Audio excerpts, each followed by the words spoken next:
It is now 10 o'clock.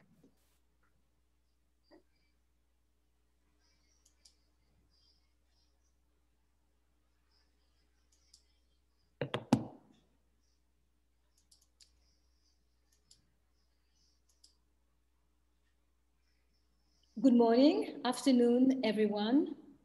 Thank you for joining us today. My name is Malado Kaba, and I'm currently a board member at the International Budget Partnership. From 2016 to 2018, I was the first and only female so far finance minister of the Republic of Guinea. During my tenure, I led actions to increase women's participation. For example, I accommodated women completing their PhDs or other graduate studies with more flexible working hours and promoted increased women's participation in professional trainings by focusing more on in-country trainings. I am also part of the inaugural cohort of AMUJ leaders from the AMUJ Initiative, a flagship program of the Ellen Johnson Sirleaf Presidential Center for Women and Development, which aims to enhance, embolden, and engage women in public leadership in Africa. It is my real pleasure to be the moderator of today's side event on advancing women's leadership in public finance. Women's full and equal participation in all decision-making is a matter of fairness and essential for achieving the Sustainable Development Goals. Evidence shows that women's participation and leadership contribute to more inclusive solutions and better outcomes. For example, studies show that countries with higher numbers of women in the legislature provide more effective oversight functions. However, women continue to be significantly underrepresented in institutional decision-making, including in public finance management. The latest data shows only 11% of countries have finance portfolios held by women, and less than a third of all heads of national audit offices are women. Today's event builds on a series of 3 workshops last year, organized by UN Women, International Budget Partnership, and the INTOSAI Development Initiative that brought together members of civil society, finance ministries, and supreme audit institutions as individual constituencies to explore structural and institutional barriers to and opportunities for women's entry and advancement within these institutions and organizations.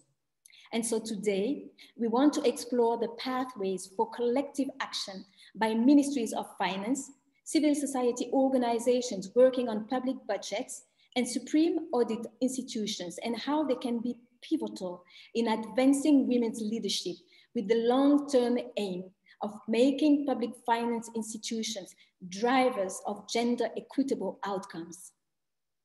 The first half of this session will be a moderated discussion with key questions for the panelists to answer. There will also be time for the audience to interact with the panelists.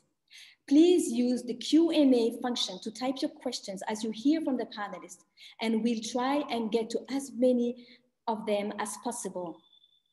And now let me introduce you our distinguished speakers. First, we have Marta Acosta Tuniga, who is the General Controller of Costa Rica.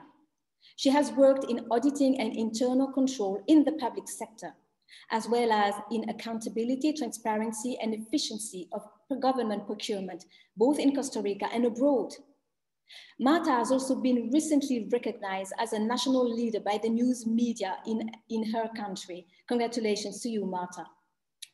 Next, we have Bina Palikal, the General Secretary of the Dalit, Arthik, Adhikar, Andolan, India.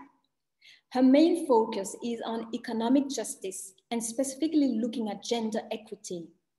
She has worked across national, regional, and global political forums to ensure that marginalized communities are empowered and included in the fight for economic justice. We also have Zineb Bouba, Head of Unit, Economic and Financial Reporting and Gender Budget Reporting in the Department of Financial Studies and Forecasting of the Ministry of Economy, Finance and Administrative Reform, Kingdom of Morocco. Since 2011, she has been in charge of the National Gender Budget Report and provided guidance and support for the implementation of gender-responsive budgeting in Morocco. Finally, we have Rehima Namutebi, the Director General of the National Budget at the Ministry of Finance and Economic Planning, Republic of Rwanda. So now let us get started on what I'm sure will be an interesting and lively discussion. Marta, let me begin with you. Could you share specific challenges to women's leadership in auditing and how you and other women in your field have been able to advance within Supreme Audit institutions? Muchas gracias, Malado. Saludos, es un placer compartir con todos ustedes para conversar sobre los desafíos en materia de liderazgo de género. Es necesario tener en cuenta el contexto histórico, social, político y cultural de cada país como un factor fundamental. Costa Rica, por ejemplo, sufrió un cambio importante a partir de la década de los años 50 del siglo pasado, cuando la inversión del Estado, a partir de la abolición del ejército, se volcó hacia la educación y hacia la salud pública. Momento en que además se crea una ley de igualdad social de la mujer en 1990 y además nuestro código electoral estableció una política de paridad de género en 2009. Todo esto ha contribuido al desarrollo y fortalecimiento de este proceso. Sí hemos avanzado, sin embargo, el camino recorrido no ha sido fácil y el liderazgo femenino no se encuentra exento de retos significativos. Por su parte, las entidades de fiscalización superior, tal y como lo promueve INTOSAI, tienen un rol de vigilar el correcto uso de los recursos públicos, deben fortalecer la rendición de cuentas, la integridad y la transparencia en los gobiernos y en las entidades públicas, generando así valor público. En este contexto, las entidades fiscalizadoras superiores están sometidas a los retos constantes del entorno y por tanto sus liderazgos deben ser preparados, poseer visión nacional, global, así como poseer competencias duras y blandas para el ejercicio y conducción de estas importantes entidades. Por tanto, las oportunidades de educación y de aprendizaje para las mujeres líderes es clave. En cuanto al liderazgo de las EFS en el mundo, este sigue siendo, como usted lo dijo, predominantemente masculino, aunque vemos cambios positivos en virtud de una mayor participación de mujeres actualmente. Por ejemplo, tenemos por primera vez una Secretaría General de INTOSAI en manos de una mujer. En Centroamérica y el Caribe tenemos alrededor de 6 mujeres líderes y así en otras regiones. No obstante, a pesar de este aumento pequeño, las mujeres líderes siguen siendo menos de 1/3 del total. Necesitamos entonces, hacia el futuro, esforzarnos por desarrollar y apoyar más a las jóvenes líderes. En este sentido, es importante un programa de la Iniciativa de Desarrollo de INTOSAI que busca el desarrollo de jóvenes líderes para generar cambios positivos en nuestras entidades fiscalizadoras. La mayoría de las personas graduadas de este programa son mujeres y lo han logrado por sus propios méritos. Es claro entonces que estos espacios brindan oportunidades para que mujeres capaces puedan distinguirse por sus méritos y crecer. Los liderazgos actuales de las entidades fiscalizadoras debemos direccionar la equidad de género internamente. El tono que pongamos a estos temas es muy importante. En nuestra entidad fiscalizadora, entre otras acciones, definimos en 2011 una política de género que busca equidad y balance entre la vida laboral y la vida personal. El 57% de nuestro personal son mujeres. Y el 35% de las posiciones gerenciales están ocupadas por mujeres que han llegado ahí por sus propios méritos, entendiendo que tenemos que seguir mejorando. Hacia lo externo, hemos auditado temas que promueven el cumplimiento de los objetivos de la Agenda 2030, incluido el objetivo de equidad de género. Para terminar, pienso que cada sociedad debe aprovechar sus propias ventajas y oportunidades para promover los liderazgos femeninos.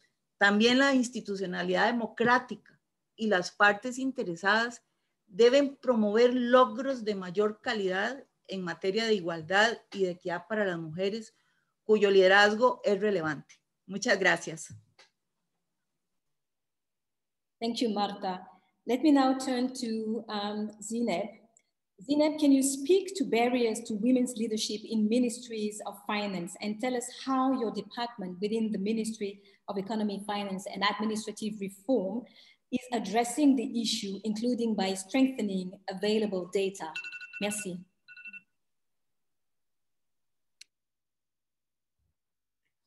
Merci beaucoup, Madame Kaba. J'espère que vous m'entendez. C'est vraiment un honneur pour moi d'être parmi vous, d'être parmi ces femmes qui ont un parcours exemplaire. Et c'est sûr que ce parcours exemplaire est le fruit d'un effort colossal et un effort de combativité qui a duré des années. Je sais très bien que ce n'est que le début. On va encore se battre parce que nous méritons, là où nous en sommes, nous méritons encore le meilleur et nous méritons une part de décision. Donc, par rapport au ministère de l'économie et des finances au Maroc, c'est un ministère qui pilote la budgétisation sensible au genre au Maroc. Donc, comme vous le savez, la budgétisation sensible au genre au Maroc, elle a débuté depuis 2002. Donc, malgré tous les efforts, pas que sur la question de budgétisation sensible au genre, mais sur des avancées juridiques, réglementaires et institutionnelles, nous avons maintenant une constitution qui a, je dirais, constitutionnalisé l'égalité entre les hommes et les femmes en termes d'accès et de jouissance de droits. Mais la question de la prise de décision, et on constate qu'il y a encore des inégalités dans ce sens. Donc, et au ministère de l'économie et des finances, c'est vrai que c'est un ministère qui a fait aussi des efforts colossaux dans la matière, mais la présence des femmes, et surtout dans la sphère décisionnelle, elle reste encore faible et au-dessous des attentes. La part des femmes dans les postes de responsabilité au ministère ne dépasse pas 24%. Donc, conscient de cette problématique, le ministre de l'économie, de finances et de la réforme d'administration a appelé en 2019 à créer une commission interne qui se chargera des questions d'égalité entre les hommes et les femmes. Donc, effectivement, la commission elle a pris forme en 2019 et l'une des réalisations phares de cette commission est l'élaboration d'une étude sur l'égalité ou bien l'inégalité entre les hommes et les femmes au ministère et surtout sur la question de la conciliation vie professionnelle et vie privée. Donc, pour réaliser l'étude, une enquête elle a été effectuée, une enquête qui a duré en 2019 et au début aussi 2020. Et les principaux constats, et d'ailleurs, il faut bien mentionner comme quoi, et l'enquête il a couvert 32% des femmes du ministère, et l'un des principaux constats de l'étude, et bien de l'enquête, c'est que 45% des femmes fonctionnaires enquêtées n'ont pas postulé ou refusent de postuler parce qu'ils ont peur de vivre un déséquilibre entre leur vie professionnelle et leur vie privée. Et ce renoncement et désistement, il est encore davantage plus accentué chez les femmes âgées en moyenne de 34 ans. Il a été aussi constaté comme quoi les 22% des femmes enquêtées, ils indiquent que leur vie personnelle impacte ou a impacté je dirais, leur décision de postuler ou d'accéder à l'accès à la responsabilité. 28% comme quoi leur vie personnelle et les charges qu'ils ont, à savoir les charges d'enfants et aussi les charges de personnes dépendantes, soit des parents, etc., ils impactent négativement l'accès à la formation et aux études. Et 36%, et ça c'est aussi un pourcentage qui est très très important, que 36% des femmes qui ont déjà des postes de responsabilité, 36% de ces femmes, elles ont déjà réfléchi et songé à quitter leur poste de responsabilité à cause de ces poids, de difficultés de concilier entre les impératifs de la responsabilité professionnelle et aussi la responsabilité personnelle.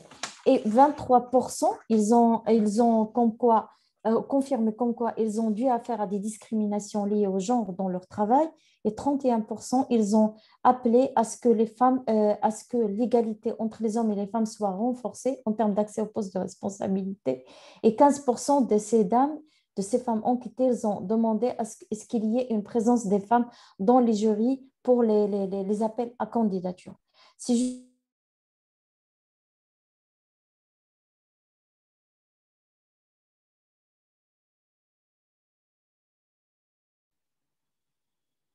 I don't know if I'm the only one, but I can't hear you. Oh, okay. Et le oui, oui. Continuez. Et, voilà. Et le constat le plus important, c'est que la contrainte qui est toujours mentionnée, sinon par la plupart des enquêtés, c'est que cette question de conciliation entre vie professionnelle et vie personnelle. Donc, ce qui fait que cela appelle, je dirais, pour que les femmes soient encouragées à accéder à la prise de décision et aussi à l'ensemble des prérequis qui sont importants pour accéder à la prise de décision, à savoir l'accès à la formation, l'accès aussi aux études au cours de leur travail. C'est la question ici de comment faire et comment organiser le travail de telle manière à ce qu'il soit, je dirais, plus flexible. C'est la question de la flexibilité des horaires qui a été demandée par la plupart des femmes enquêtées et aussi la question de l'infrastructure relais ou bien les infrastructures de proximité, à savoir tout ce qui est en relation avec des crèches et garderies. Et d'ailleurs, le ministère il a commencé déjà sur cette voie de mise en place de garderies et de crèches. Et je tiens juste à mentionner encore un point, juste un tout petit point par rapport à ce qui se fait en la matière, c'est que le département de la réforme de l'administration, qui relève de ministère, il a mis en place depuis 2010, je dis bien depuis 2010, un réseau de concertation interministérielle qui est une plateforme de coordination de l'ensemble, je dirais, des départements ministériels pour mettre en place une stratégie nationale d'égalité des sexes dans la fonction publique. Cette stratégie, elle a été élaborée, elle est actuellement en cours de déploiement et parmi ses réalisations phares, c'est une circulaire ministérielle pour la mise en place aussi de ces crèches et garderies. Et je partagerai encore par la suite toutes les, je dirais, les leviers. Voilà, vous pourrez également compléter par la suite. Je voulais juste, sorry, I would like to ask the panelists to please slowly for the interpreters. Thank you. Thank you very much for this account, Zineb. I think that was very interesting. And I think you also reinforced what Marta said earlier about the need to have, I think, a legal framework already in place, but that is not sufficient. We also need bold leadership that is ready to face also some resistance and reluctance when we talk about promoting gender parity. I would like now turn to Bina, and tap into her experience in civil society. So Bina, my question to you will be the following. Can you please reflect on the importance of opening spaces for women in all their diversities, the major challenges women face, and how their participation can increase public resources for gender responsive services? Thanks, Ms. Malado Kaba. It's a pleasure for me to be here, part of this panel with so many powerful women on the same panel. I think this is like a dream come true. It's also difficult to go after two powerful women who've spoken from the perspective of the government, and I'm probably on the other side. So just to say that I think public finance, I just like to start with a small narration about my own experience in public finance and how when I'm having discussions with a room full of men sitting at the table and talking about public finance and having this one woman who's from a marginalized community, from the Dalit community.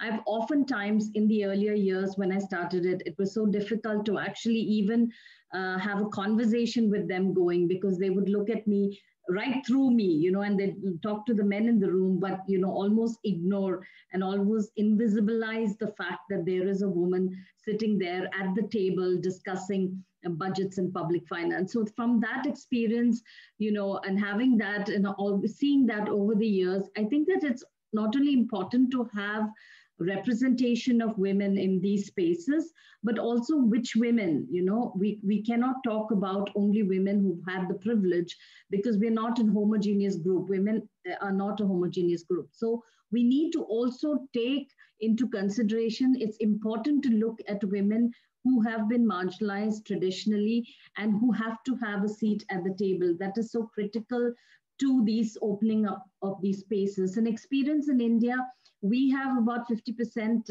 reservation or affirmative action in the local governance level for women. But the women who are elected into those positions are also just nominal candidates. You know, they have no power. You know, they are either their husbands or their brothers, or they are, you know, the power is in their hands. So how do we ensure that we have women in these spaces, which is so important, that as women, we're not just there sitting at the table, but we're also contributing to the larger agenda of furthering economic justice, you know, budgets and public finance. I think that is so important for me. The other thing I think is not just having women at the table, but in decision-making spaces. And how do we ensure that we have this, them in the decision-making? Who is the decision maker today? During the COVID, you know, all of you must have read the study which said that the women who were running the countries in the world were doing the best in terms of responses to COVID. So that itself shows that we have such good models where women, when in control and when in power, are leading countries to have more successful and have mechanisms that are, you know, well placed to address issues like a global pandemic. So I think that somewhere we are one is we need to break those stereotypes that have been made that women cannot take on these kind of areas like public finance, like budgets. You know, they're not meant to be there. So this opening up of the space has to be done, not just by the men or the people who are there, but also we as women to see that within us, you know, who are the women who are sitting there? Are we from the privileged backgrounds? Who can we bring in? Who are the different diverse faces and names that we can bring in? And I think it's so important to ensure that the women sitting on the table are not just are from a diverse and inclusive background, so that we can have more diverse voices. Like they say, nothing about us without us. So that would be a mantra or something that we need to take forward when we're talking about women in public finance. Thank you so much, Bina, for also highlighting the fact that when we have to deal with a man full of room, we somehow feel totally invisible. I felt that on many occasions. And what I also appreciate in your intervention is the fact that we need to take into account the diversity of women, because there are plenty of us with very different backgrounds. And I like that you know, the fact that you also highlight that there needs to be a connection between us working in public sectors and also women from day-to-day life, and how can we best promote everyone's rights. Now let me turn to Rihima. Rihima, how can women in leadership positions in public finance contribute to improved institutional practices and gender equality outcomes?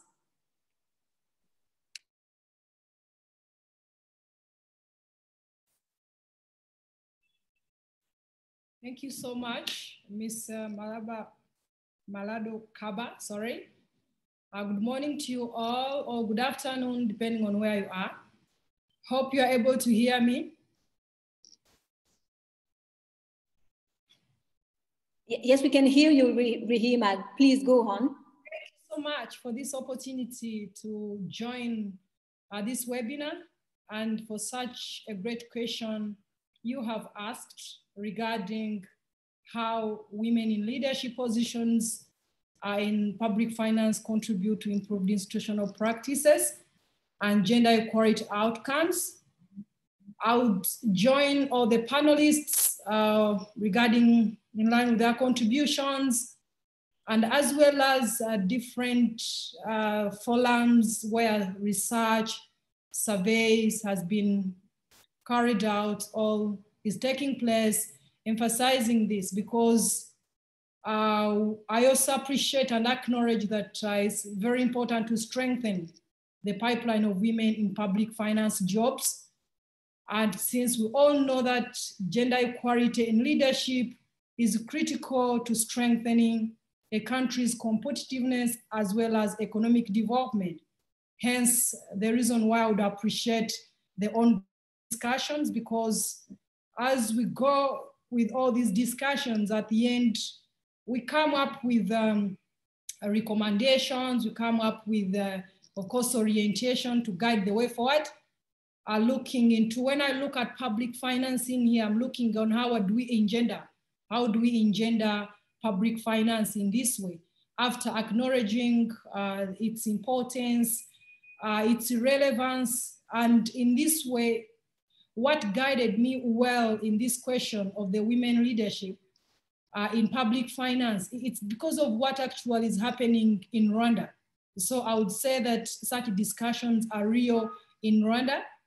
And then whatever that you could see happening in Rwanda, and especially having a strong public finance system, I would say that it's because Rwanda was able to appreciate gender equality in this, whereby already the national gender strategy gives it clearly the priorities as a nation and objectives. For example, one of the objectives would include strengthening the mechanisms for promoting women's meaningful participation in leadership and decision-making positions. That's it. Basically, when you look at the system of a nation or a government or an organization, it's basically made up of the public finance. It's from where policy reviews take place through implementation, and at the end, we go to the M&E, the auditing part of it. So what I would say in this way, I want to emphasize the importance of the clear policies as we go about this, and as we want to appreciate the importance of leadership. I'm bringing in Rwanda because of clear policy guidelines in place. And basically, to go down to talk about the importance, it's built on this background, which I'm currently giving out. And I'm able to report that already having that strategy, it goes straight away to public finance. The organic law of state finances and property is clear. It gives it clear, whereby the entire public finance system has to consider gender equality. And this way, that's why I find the gender responsive budgeting. Rwanda currently implements gender responsive budgeting.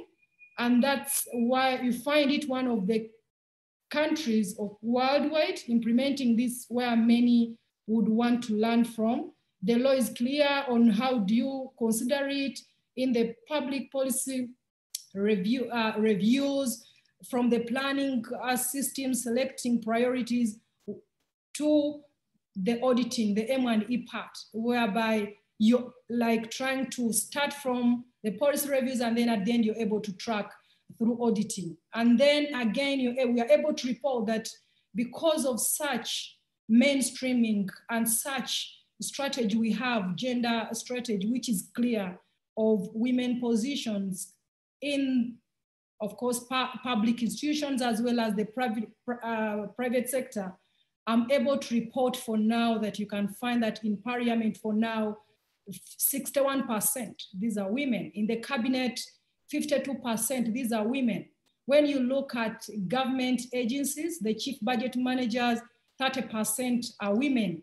At the level of director generals of institutions, 34% are women. So I'm trying to bring this to relate it to my question, because when my question, looking at the question, women leadership positions, of course, how does it improve?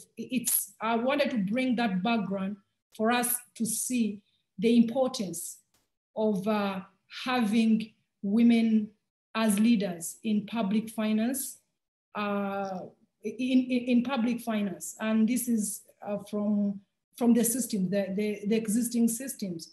So in this way, I would say that this would be, of course, like my personal view, but I would expect, of course, further research, further surveys to be carried out, to have clear information or clear results with a basis for us to be able really to show or to appreciate the role of women leaders, for us to be able to improve the institutional practices and gender equality outcomes. Because when I look at gender equality outcomes, I'm looking at measurable changes.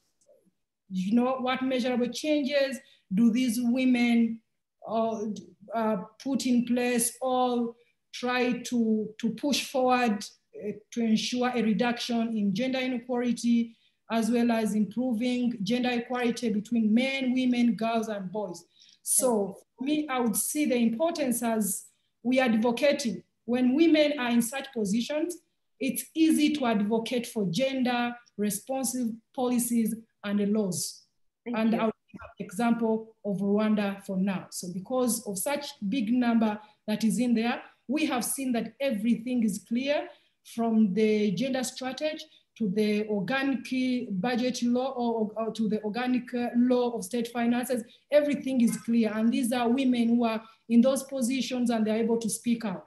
Thank you, Rini.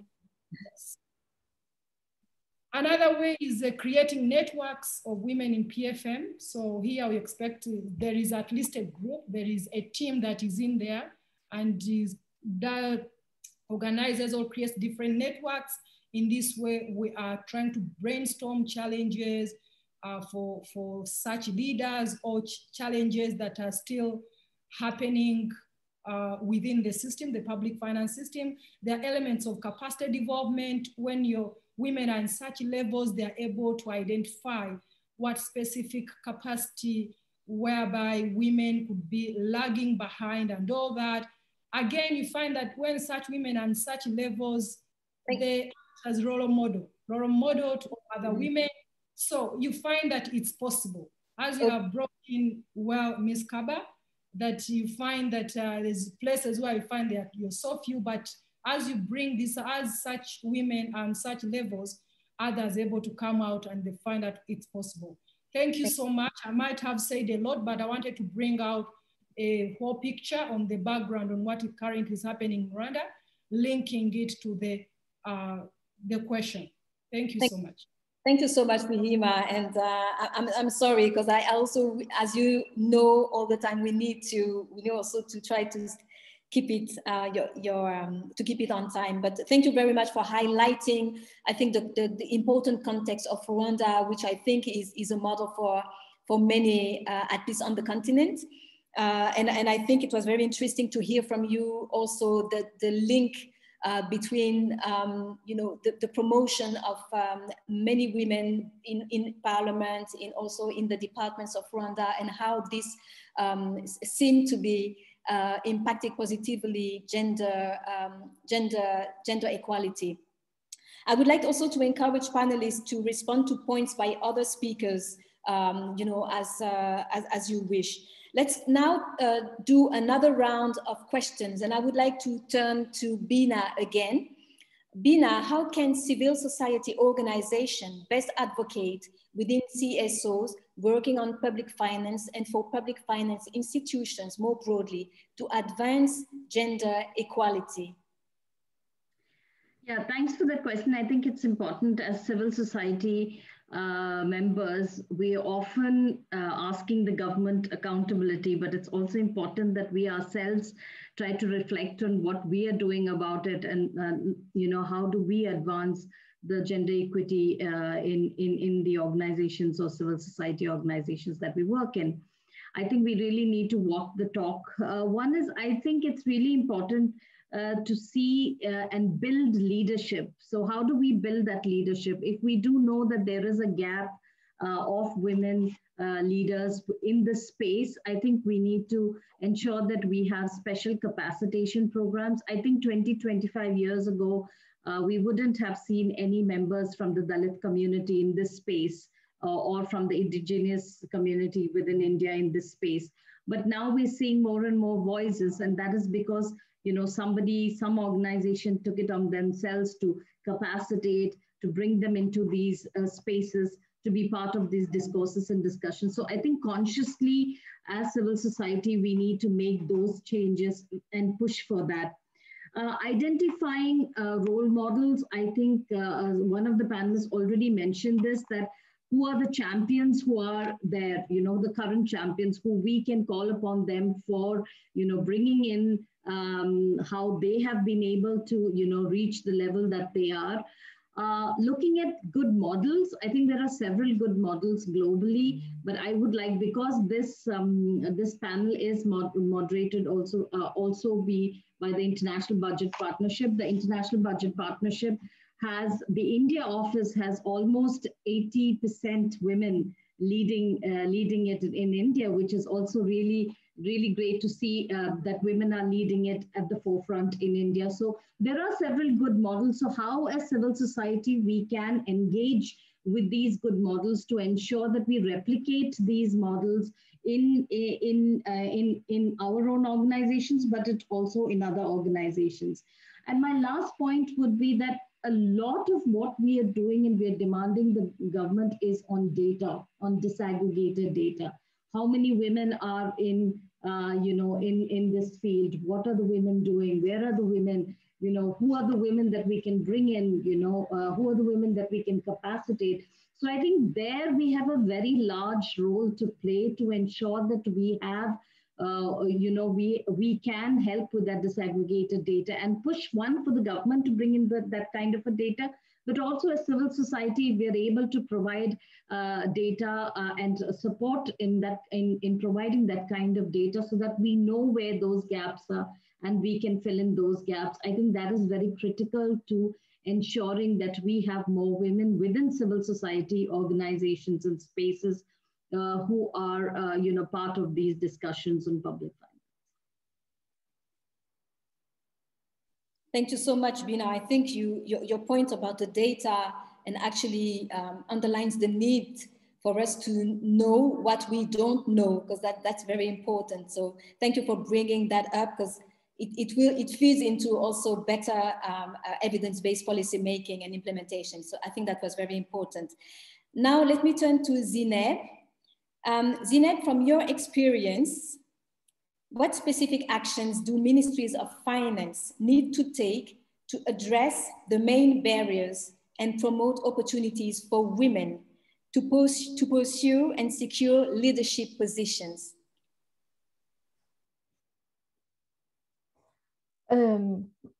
Merci beaucoup, Madame Malado.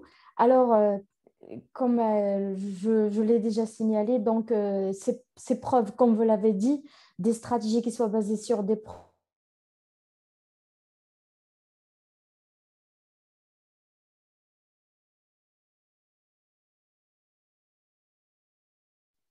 Oui, Zineb, on ne vous entend pas. Je ne sais pas ce qui se passe. Comment? Il y a un problème? On vous entend, le son est très faible. Maintenant, ça va? Est-ce que vous m'entendez maintenant? Okay. D'accord. Très bien, merci. D'accord. Donc, comme je vous l'ai dit, les stratégies sont basées sur des preuves et des preuves factuelles, ce qui a été fait par le ministère de l'Économie et des Finances. Et maintenant, il est en train de travailler sur un plan d'action court et moyen terme en se basant sur l'enquête qui a été effectuée. Donc, l'une des actions à mettre en place, ou bien les leviers à mettre en place en premier, c'est bien évidemment la question dont nous avons parlé, la question des infrastructures de proximité pour que les femmes puissent, je dirais, s'investir dans leur travail tout en allégeant ces impératifs, je dirais, qui émanent de la prise en charge des enfants. Il y a la question aussi qui est très importante de l'instauration de l'égalité des sexes dans les appels à candidature. Donc ça, c'est très important, et ce, à travers, je dirais, une des actions phares, c'est qu'il y a le renforcement de la présence des femmes dans les jurys. Et un autre point qui est aussi très important, c'est la question de tout ce qui est renforcement de capacité par rapport à ces programmes de développement, de coaching, de développement personnel, surtout de développement de leadership. Et parmi aussi les questions sur lesquelles le plan d'action va se pencher, non seulement la formation, mais il y a aussi la question que les femmes, ils ont demandé une chose qui est très importante et à laquelle j'estime qu'il est important que je dois la partager. C'est que les femmes, ils demandent au ministère de l'Économie et des Finances à ce que leur capacité de leadership ne soit plus sujet de discussion, parce qu'ils ont prouvé comme quoi ce sont des femmes qui travaillent et qui ont une contribution opérationnelle, technique qui est pertinente, et comme quoi les femmes maintenant sont aptes à gérer et à gérer de manière qui soit qui soit stratégique, et ce n'est plus question de prouver, et encore c'est comme si on a toujours besoin de légitimiser les compétences des femmes, alors que les femmes, elles ont été là, elles sont toujours là, elles sont contributrices du travail qui se fait à l'échelle au niveau du ministère de l'économie et des finances. Ça, c'était une doléance que toutes les femmes du ministère, elles ont, je dirais, ils ont mis la lumière sur ça. C'est que nous avons le droit d'être dans les postes de responsabilité parce que nous travaillons au ministère, nous sommes à compétences égales et nous avons un engagement vis-à-vis de ce ministère pour aller de l'avant. Parce que les femmes, comme il a été déjà signalé, les femmes, elles ont prouvé comme quoi elles sont contributrices d'une manière significative à l'efficacité et l'efficience de l'action publique, qui est maintenant une préoccupation à l'échelle internationale. Et je reviens pour prouver aussi, je dirais, réitérer les propos de Madame Rehema du Rwanda et évoquer la question de la budgétisation sensible genre que pratique Rwanda et le Maroc aussi, et dire et insister sur le fait que la budgétisation sensible genre est un outil efficace pour pouvoir appuyer la prise de décision ou bien l'accès des femmes à la prise de décision. Comment? Par exemple, pour le cas du Maroc, le cas du Maroc, il applique une budgétisation qui est axée sur la performance. Et la budgétisation sensible au genre, c'est une budgétisation axée sur la performance qui est sensible au genre. Donc, chaque ministère, il est appelé à définir des objectifs en termes de taux des femmes, donc déjà de taux de féminisation des ministères et aussi au taux de féminisation des postes de responsabilité. Donc, ces objectifs, ils sont affiliés à des programmes budgétaires, des programmes du budget qui sont liés soit à la gestion des ressources humaines, soit à la gestion des compétences, qui bien évidemment sont intégrés dans les programmes budgétaires d'un ministère donné. Donc, chaque ministère est donc amené à bien ficeler ces programmes en matière non seulement d'objectifs à atteindre, mais d'actions à mettre en œuvre pour pouvoir atteindre ces objectifs. Et bien sûr, ces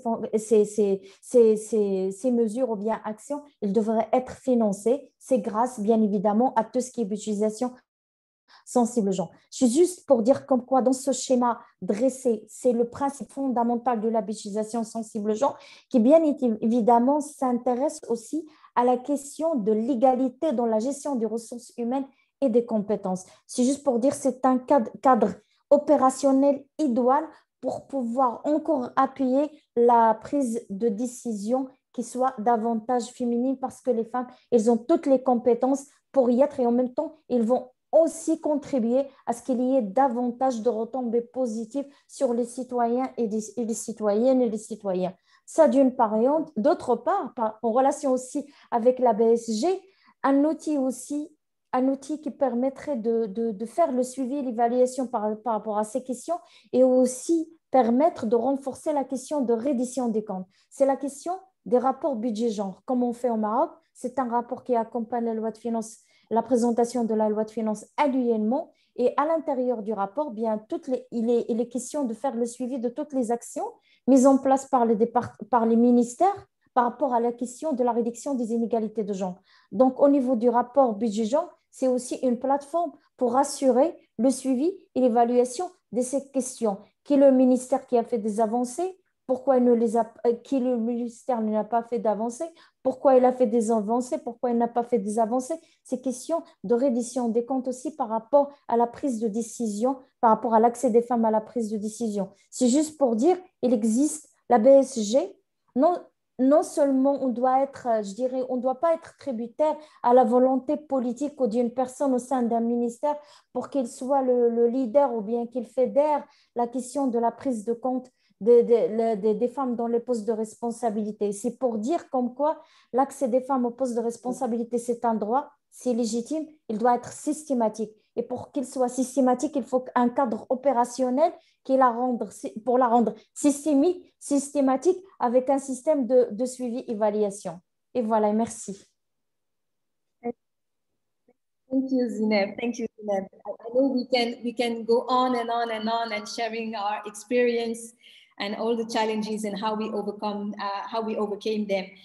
What I take from your, I would say from your intervention is that women have the right to be in leadership position, and maybe that should become a mantra for women working on public finance management from now on. I just want to highlight the fact that it seems that this discussion is getting a lot of attention from people all around the world. For those who are tweeting, I just would like to underline, to ask them if they could use the hashtag CSW65. Thank you. Let me now turn to Rihima. Rihima, please can you share your recommendations on how to strengthen partnership between ministries of finance and audit institutions and civil society organizations to collectively advance on this agenda of having more women in leadership position in the public finance management? Thank you.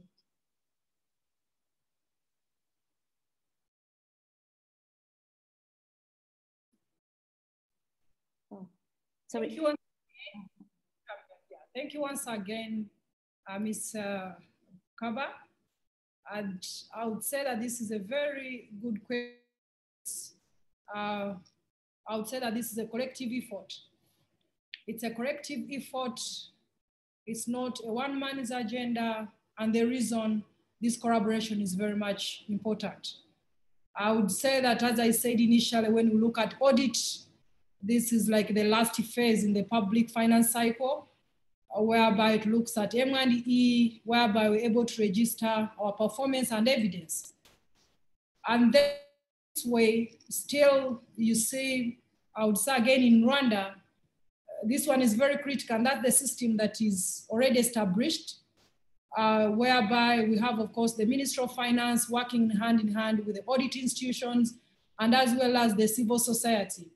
By the way, for us, even here in the Ministry of Finance, we have a contract with the civil society, the umbrella civil society, whereby they have to participate in the entire public finance cycle, mostly emphasizing from the planning cycle to budget preparations, and to M&E, whereby they have even districts to the level that are in their focus, and we're able even to appreciate that we do always what we call, of course, the budget, a book that elaborates guidance to the public about the budget and everything like that, whereby it's even the CSO that finances it. We work hand in hand with them. They do the financing and we work together to distribute it. So first of all, I would recommend, in case, of course, to some other places it may not be the case, it's better to have clear policy, a clear policy in place, because that's always the basis. It's the basis. Without clear policies, it would be hard for the CSOs to come in. But then where those policies are not, I would say that it's good, the collaboration of the audit institution, the Ministry of Finance and CSO, they can come up with one. They can come up with one because, of course, when you come up with the policies from the public side, they call all the stakeholders to give their inputs. But then you find that the CSOs are good in this and they would consider them critical.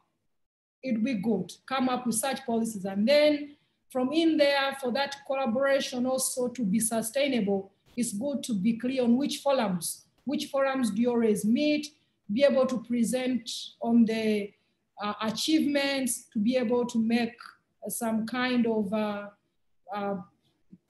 improvements and all that. And then again, I would also register that these CSOs should be considered as real partners, full-time partners, whereby when you see like in Rwanda, as I said in the entire cycle, these are people, even when we are in the parliament presenting a budget, they are there.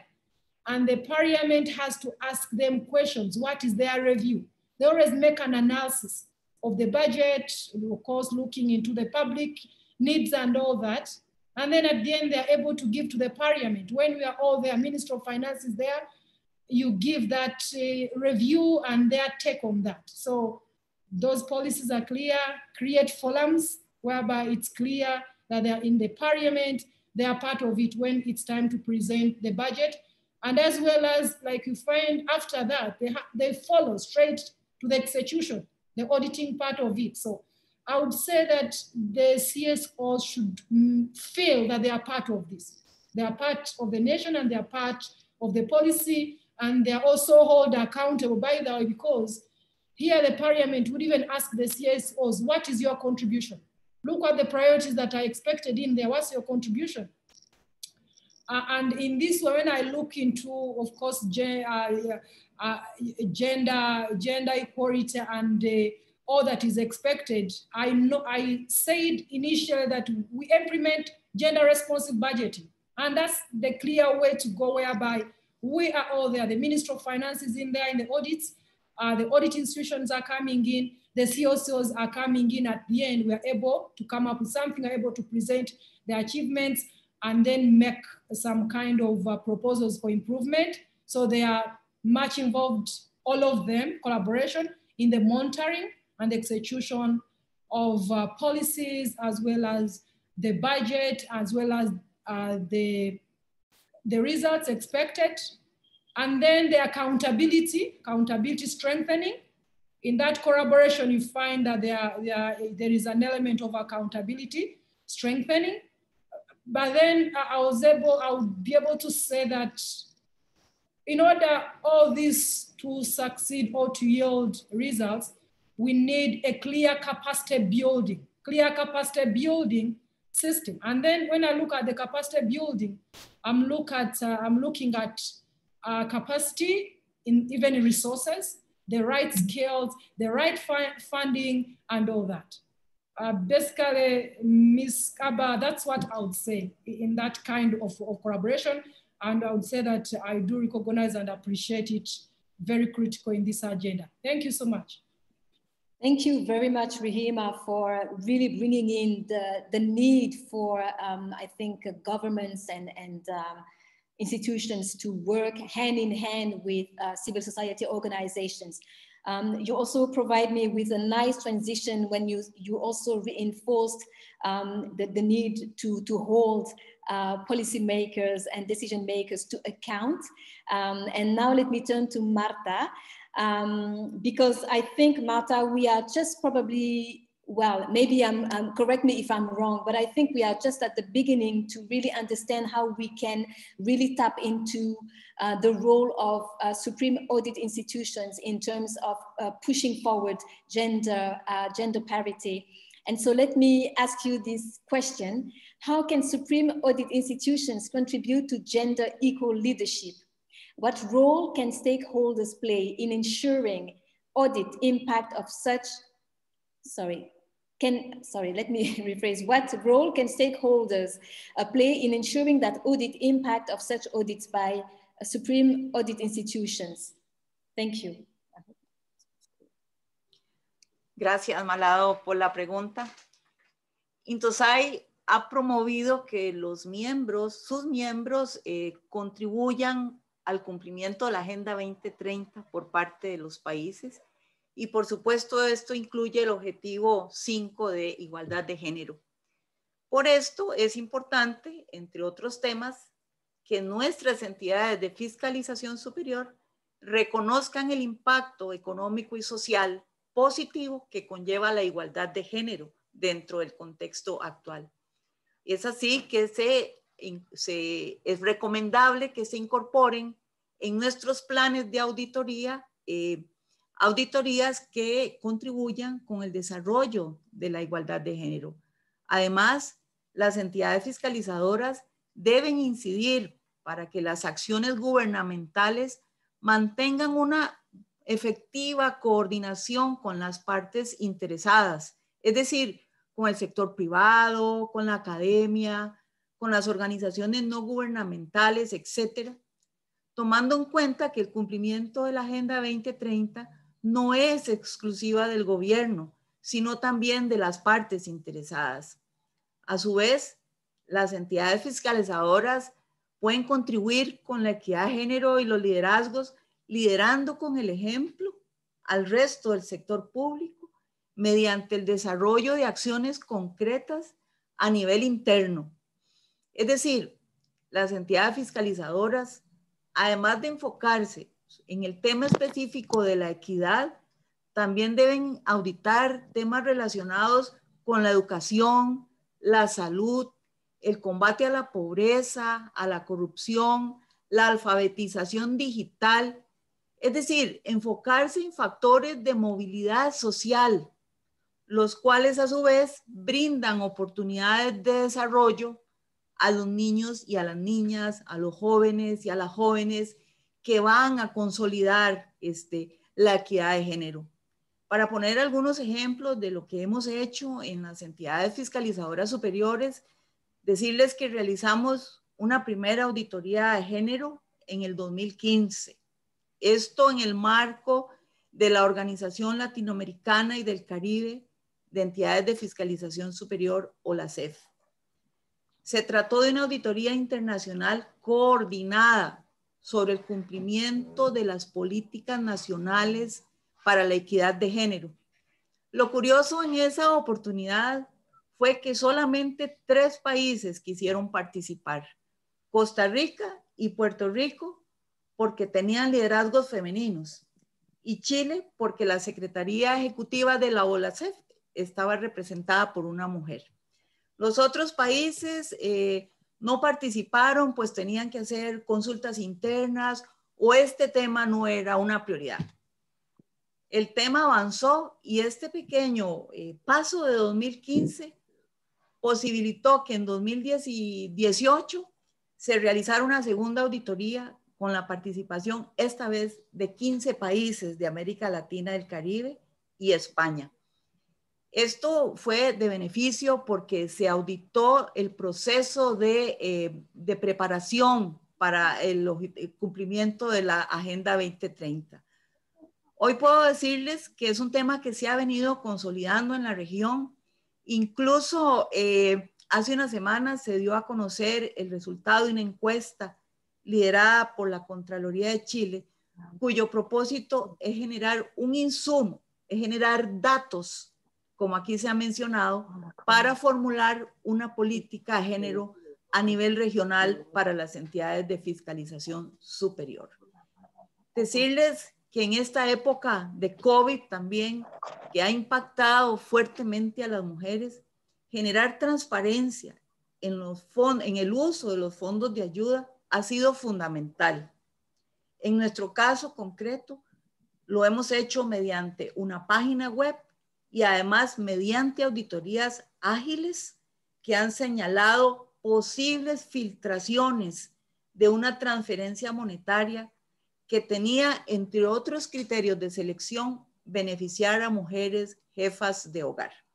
En resumen, debe pasarse de la reacción hacia el diseño de acciones proactivas en el ámbito interno y externo, tales como la definición de políticas internas de género, auditorías para verificar el avance en el cumplimiento de la Agenda 2030 y relaciones efectivas con las partes interesadas para la coordinación, la articulación y la generación de insumos relevantes al propósito de lograr sociedades donde la equidad de género avance positivamente y aumenten los liderazgos de las mujeres, quienes definitivamente aportamos soluciones inclusivas y mejores resultados. Muchas gracias.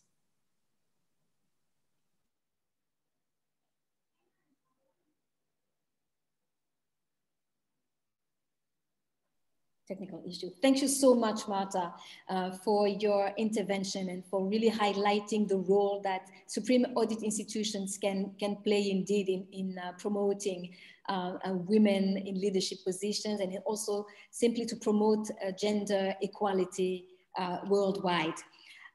We have now a selection of questions from our audience. So let me start now with a question for Bina. Bina, how did you become visible and claim your place in the decision-making table? That's an interesting one. Yeah, I think I also responded on the chat. So I think that you know, when they actually look through you and when they reject you, the thing is that we should not lose hope. So what I did was, personally, I just kept on going. I didn't care whether they listened to me or didn't listen to me, but I had to make my point, and I made my point. And I think eventually, slowly, they came, this girl is here to stay, you know, she's not going to go anywhere. So I think slowly, as time went by, the same people who actually ignored me then started calling me for advice, you know, asking me what can be done, what should we do collectively take. So somewhere I think you have to be a little bit assertive, you know, that's the rule of the game. You just keep going despite, you know, people probably hating you for it. But then I think at one point you do break even at some point where they look at you and they say, okay, she's here to say it, so we might as well just take her point. And now we're, you know, I'm friends with many of these people probably now because, you know, they can't really ignore me any longer. Thank you. Thank you, Bina. Actually, I was also asked maybe to give also my own, to share my own piece of experience in that respect, because I've been evolving for more than 20 years in a largely male-dominated environment. I started my career in the Ministry of Finance myself, which 20 years down the line I would lead. So I don't know if it was destiny or anything else, but I concur with you. I think we need to be assertive. And I recall a conversation recently, or no, maybe 3 or 4 years ago, when I was looking for board roles, you know, because women places also in the boardroom. This is another place which is difficult to access. And I remember that the man I was talking to said, "Oh, but don't be aggressive." I said, "I'm not aggressive. I'm just staying. I'm just saying my point, standing my ground, and that's it." So I fully concur with you. One needs to be assertive. One needs to be persistent.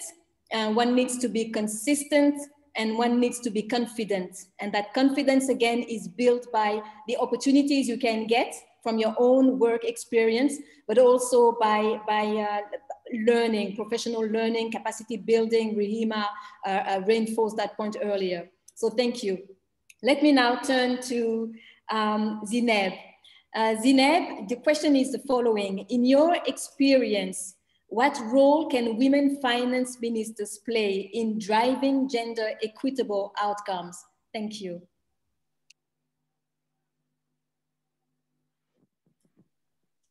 J'ai pas bien compris la question. Est-ce que vous pouvez la répéter, s'il vous plaît? En français, si ça ne vous dérange pas. Je sais très bien que vous menez très bien le français. Je vais traduire. D'accord. Selon votre expérience, quel rôle peuvent jouer des femmes ministres des Finances pour promouvoir de meilleurs résultats qui visent à la parité genre? D'accord. Donc, je crois que ma réponse va être en ligne avec la vôtre, avec votre expérience, Madame Malado. Une femme ministre des Finances ne peut que contribuer à promouvoir cette mixité parce que tout simplement, c'est ce dont nous avons besoin pour atteindre de très bons résultats en termes d'action, d'efficacité et d'efficience. C'est promouvoir cette mixité. Et la mixité, ce n'est pas que des femmes et des hommes dans la strate opérationnelle, mais la mixité dans la prise de décision, la mixité quand il y aurait des décisions qui devraient être prises au niveau stratégique pour que les soucis des femmes et aussi des hommes soient pris en considération, tout simplement. Donc, ce qui fait que s'il y a une femme qui soit, je dirais, ministre, elle aura ce regard féminin. Le regard féminin, ce n'est pas le regard cliché ou stéréotypé auquel nous faisons face chaque jour, à chaque moment. Non, le regard féminin dans le sens qu'il a davantage, je dirais, une question de diversité de regard, qu'il va penser davantage à toutes les populations concernées, à toutes les composantes, à toutes les parties prenantes, pour non seulement que le bénéfice soit partagé entre toutes les parties prenantes, mais que la décision soit prise aussi par les parties prenantes. Une femme ministre doit être sensible s'il y a des femmes ou non dans les postes de prise de décision. C'est tout à fait logique et normal. Et encore, les femmes, comme il a été déjà mentionné, quand il y a une femme qui prend une décision, par exemple par rapport à la question de, je dirais, de la gestion de la crise Covid, les femmes qui sont des postes de responsabilité ou bien qui gèrent des États ou bien qui gèrent tout simplement, je dirais, toutes les réponses à la pandémie, nous avons trouvé comme quoi leurs stratégies, sinon leurs programmes sont efficaces. Parce que tout simplement, déjà, ils ont cette facilité d'être entourés de bonnes personnes et de faire confiance davantage, de déléguer, surtout de faire confiance dans toutes les potentialités qui puissent exister. Et les femmes, elles ont des potentialités, comme je l'ai dit.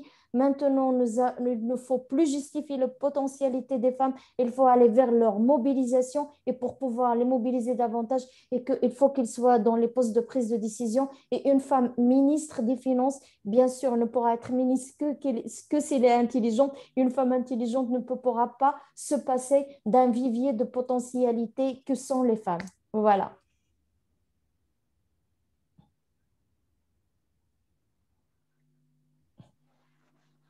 Merci, Zineb. Thank you, Zineb. But I think, you know, we also know that sometimes it's not because you have a woman leading that she will also be necessarily, for a number of reasons, right? She won't be necessarily looking at promoting gender parity, because it's also very tough up there, you know, as we say, there's a less oxygen when the higher you go and the less oxygen you find up there. But okay, that may be another, and we can have that discussion maybe on the side.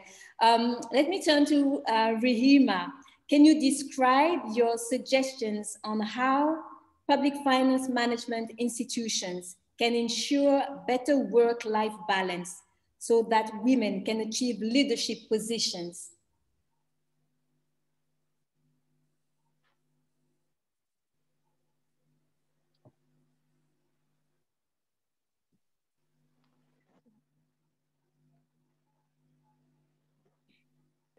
Thank you, Bouba Kaba, for this. Sorry. And it's like public. Sorry, can you repeat the question? Yes, of course. So the question is the following. Can you describe your suggestions on how PFM institutions, public finance management institutions, can ensure better work-life balance so that women can achieve leadership positions? Well, I would say that first of all, it comes from the conviction, you know, and let alone the conviction, it's again in line with what I said before. What are the national policies in place? Do they promote such, you know? Do they promote gender equality? Meaning that if those policies are in place, that means everything would be smooth, everything would be clear. Such elements of segregations would not be there. Basically, they would be minimized. And we noted that it starts from the grassroots, from the education system itself, because why I would say that depends on their conviction, then the national policies, and as I gave an example, of course, Rwanda, one of the policy objectives, gender objectives, is education to all. That means that if women have access to that education, they have access to skills, that means then they have access to the different leadership roles that are really needed in there. So to me, I would say that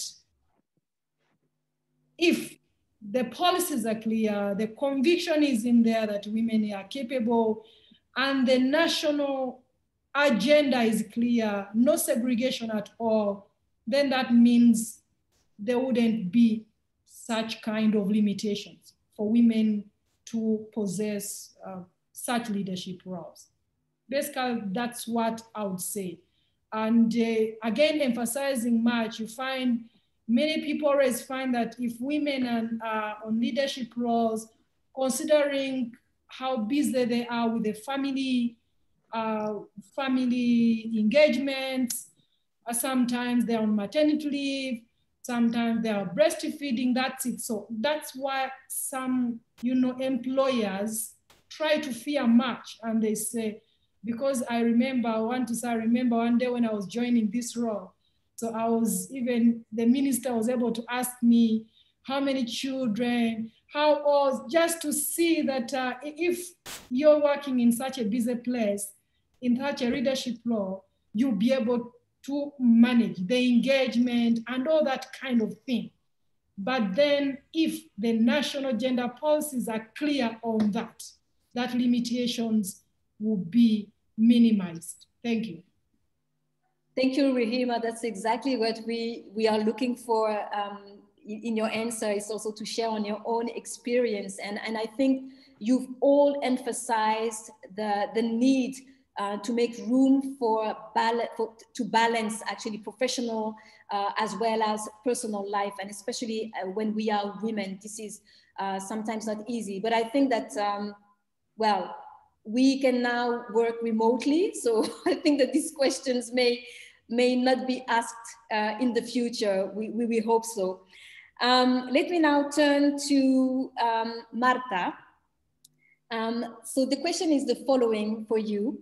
What can Supreme Audit institutions change in their internal systems to make leadership more accessible?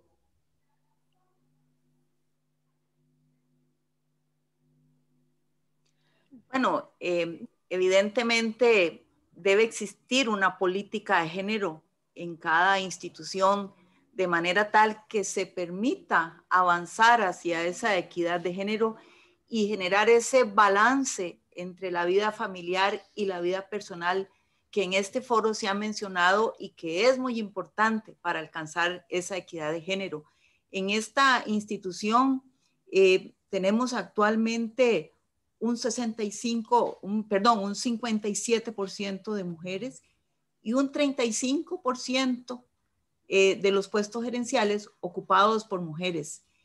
Y nosotros hemos vivido situaciones en las que, por ejemplo, para acceder a los cargos gerenciales, las chicas se lo piensan mucho porque tienen también una serie de responsabilidades en su hogar y entonces en principio tenían un poco de miedo. Pero hemos venido avanzando y facilitando ese balance. La Contraloría viene con un programa de teletrabajo y de horarios flexibles desde hace muchos años antes de la pandemia y muchas mujeres han accedido a esas facilidades. Hombres también lo hacen, ¿verdad? Entonces ha sido un tema de avance gradual. En este país cada vez más mujeres acceden a cargos de liderazgo, no solo en materia de finanzas. Este país tuvo hasta hace muy poco la primera mujer ministra de Hacienda, contralora, una primera mujer contralora en 2005, luego eso abrió camino porque luego he sido yo contralora en 2012 y creo que ha sido un avance interesante. Sin embargo, hace falta mucho por hacer. En nuestra última auditoría pudimos detectar que 9 de 14 ministerios no tenían una política interna de género y en eso hemos estado trabajando para que el país logre avanzar en este tema. Y sí pueden hacer mucho las entidades fiscalizadoras superiores para aportarle a sus países a lograr o avanzar en la equidad de género.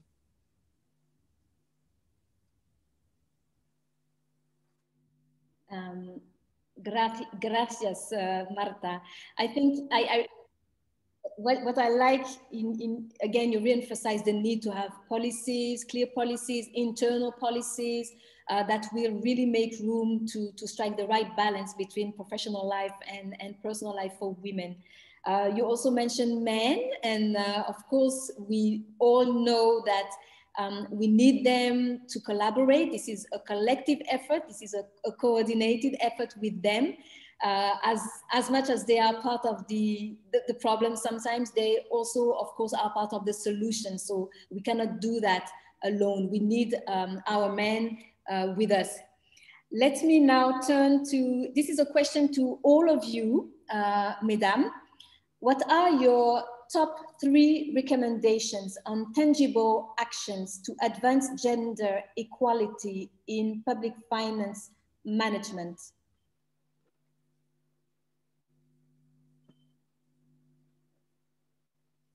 So maybe let me start with you, Marta. Would you like to kick in? Claro, yo reitero algunas de las recomendaciones que antes mencioné.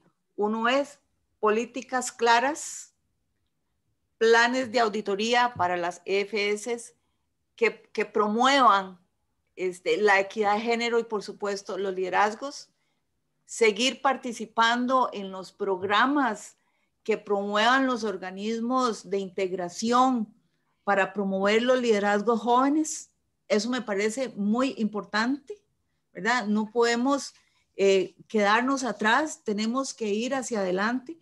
Creo que es muy importante la educación, promover la educación y el aprendizaje en los niños y niñas, porque eso va a redundar en el futuro de las mujeres líderes. La educación es importante, la salud es importante, la alfabetización digital es importante. Y eso es para liderazgos en todos los ámbitos de nuestras sociedades. Y por eso el aporte que podamos hacer desde ahí es fundamental, el combate a la pobreza, porque todo eso son factores de movilidad social que van a permitir a la mujer visibilizarse. Las mujeres tenemos que visibilizarnos con asertividad, tenemos que distinguirnos por nuestros méritos, como lo hemos logrado. Sin embargo, hay que seguir avanzando, ¿verdad? La mujer debe tener mayor confianza en sí misma, ¿verdad? Para que se vayan abriendo esos espacios. Y también, como se dijo aquí, es necesaria la resiliencia para enfrentar la adversidad. Esto en todos los ámbitos de la vida, pero para los liderazgos, ese es un tema muy importante. Gracias. Thank you, Marta. Let me now turn to Bina. What would be your 3 top recommendations in terms of tangible actions sorry, let me just get back to to promote women's leadership in public finance management? Thanks, Ms. Kaba. I think I endorse a lot of the recommendations that Ms. Costa has already said. That's from the state point of view, but from the civil society and from other organizations working on the ground, I think it's really important to break these structural barriers that actually stop women from, reaching leadership positions. And what do we do about that? Of course, have policy, inclusive policy, but also policy that promotes diversity and bringing in women from all different, sections of society. So specifically looking at how we can bring the last woman or trans woman to the front. So that's very important. I think that's really critical to ensuring gender equity, not just looking at, women who have got the privilege to be able to be in leadership positions. Capacitation, ensuring that the women that we think that can take up these positions, we need to have capacitation programs so that we can capacitate her to be in these positions. And my third one, which I've already said earlier, is the disaggregated data.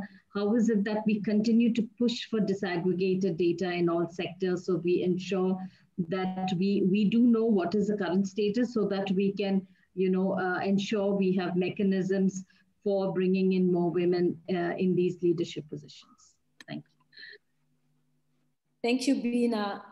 Let me turn to Rahima. The same questions, your top 3 recommendations in terms of tangible actions to promote women in leadership position in public finance management.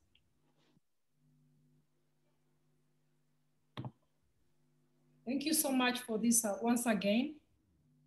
Still, based on what I've already said, I emphasized much the need for clear policies in place. And then when you have the clear policies in place, we have discussed much the collaboration of the different stakeholders In this way, you brought out, of course, the Ministry of Finance, which coordinates the public finance management system in the nations. We brought out the CSOs, then we brought out the Supreme Audit institutions. So that kind of collaboration. And then again, I would emphasize capacity building. As I said initially, it's also very critical in this. Thank you.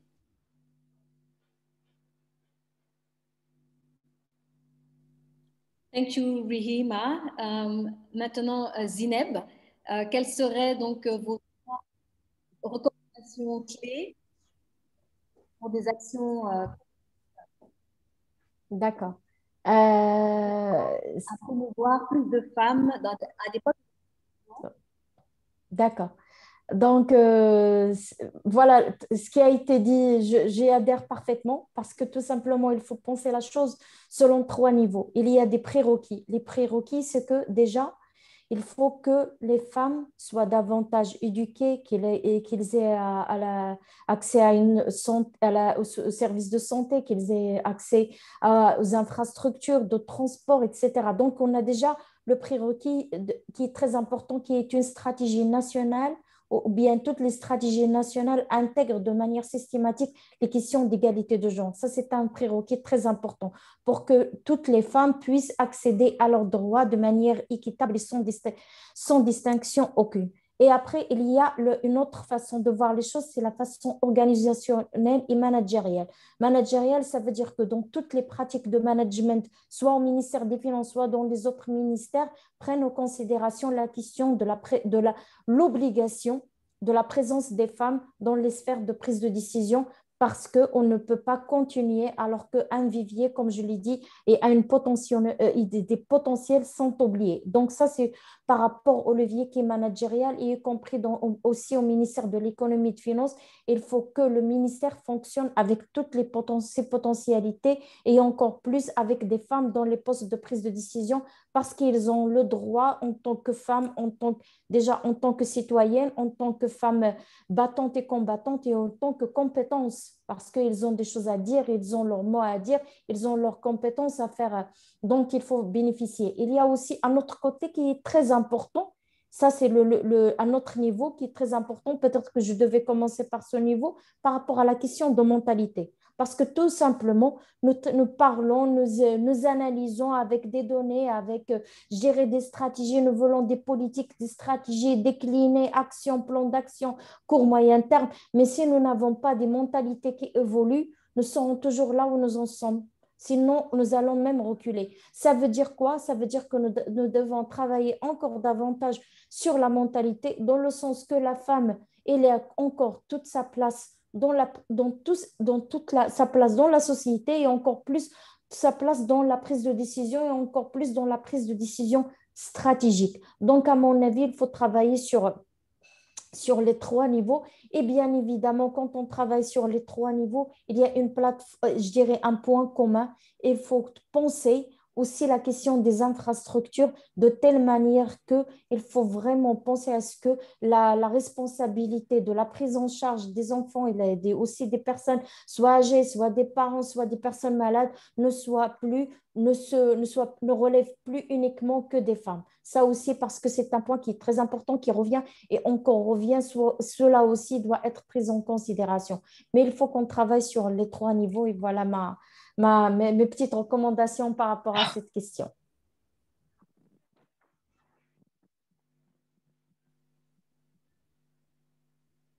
Thank you so much, Zineb.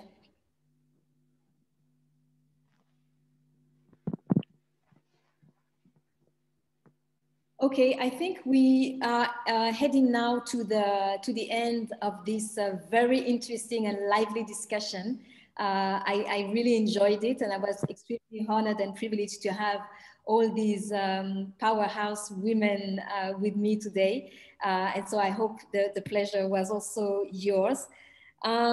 So before we close out this session, I think I will give you 2 minutes for your concluding remarks. 2 minutes, please. So maybe let me start with Zineb.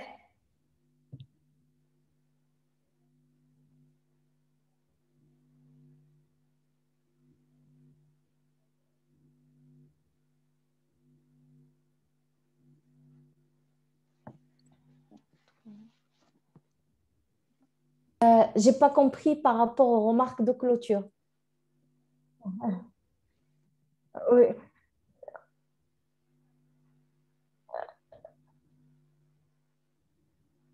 D'accord. Alors, moi, par rapport à tout ce que je peux dire, c'est que je vais encore réitérer déjà mes remerciements à toutes les organisatrices et organisateurs qui ont été derrière cet événement qui est d'une grande importance parce que, sincèrement, nous ne pouvons pas aller de l'avant si nous n'avons pas une décision qui soit inclusive. Ça veut dire une décision qui émane des femmes et des hommes de nos pays respectifs.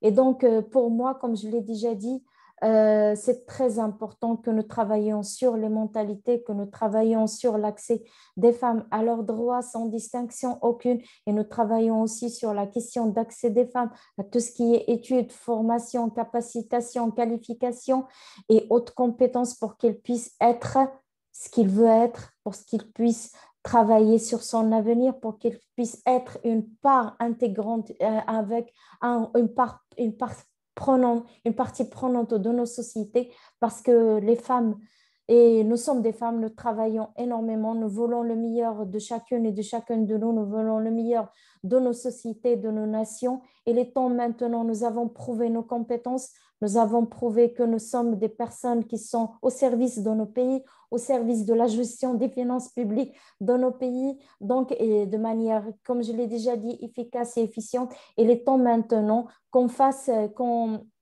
que nous arrivons à notre palier, c'est le palier qu'on soit une partie prenante des décisions parce que les femmes, ils ont la légitimité de participer à la décision, elles ont les compétences pour, et maintenant, il faut juste leur laisser l'espace pour l'exercer et bien l'exercer. Et merci.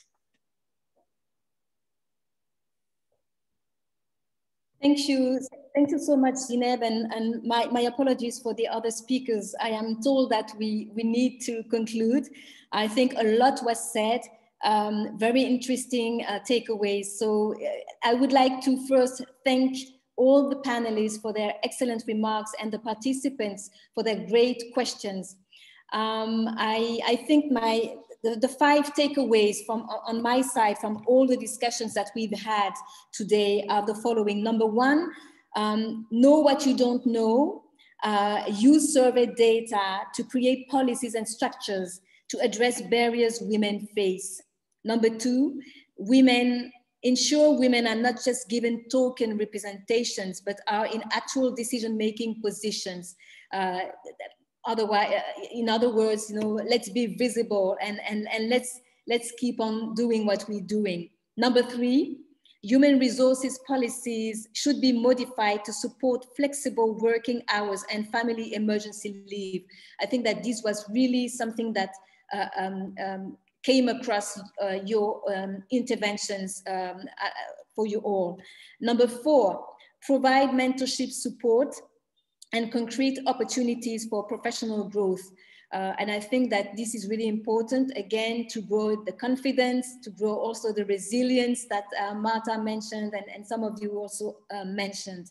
And number 5, make visible across the institutions the contributions of women. That is also very important because we know that women not necessarily take, I would say, they don't own their success, they don't own their achievements, and we need to own them because they are ours. So please own your success. I would like to again thank all the panelists for sharing their insights and expertise with us.